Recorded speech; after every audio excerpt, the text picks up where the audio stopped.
Hi, I'm Gabe with Manly Bands. Thanks for joining us for this unboxing video. Today we're going to be taking a look at the Overlord, so let's get into it. One of our more subtle titles, the Overlord, sleek, cool, and of course comes in our custom wood grain box with yet the other box inside. Our Manly Bands logo inside with our Manly Bands logo and, you guessed it, our Manly Bands logo.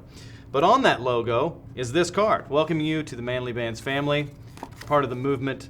Inside we've got some information for customer service. If you have any questions and concerns, there's that fancy QR code that's custom.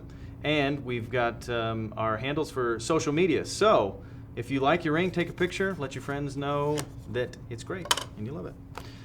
Inside is our black box, of course, not keeping any secrets.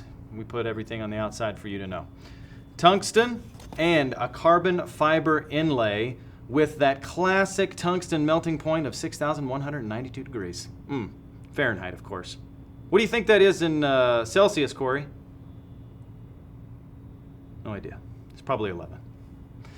So, there's that. Inside, we also have our free silicone band that will be perfectly sized, as the ring will be as well. And we've got some promotional materials, one being 20% off of our sister site, Rosie Ray, for all you ladies looking for a great ring, and other promotional materials as the season dictates. So, if you're a European duke, or perhaps you are looking to crush a noble rebellion, the Overlord might be the ring for you. Check it out on manlybands.com.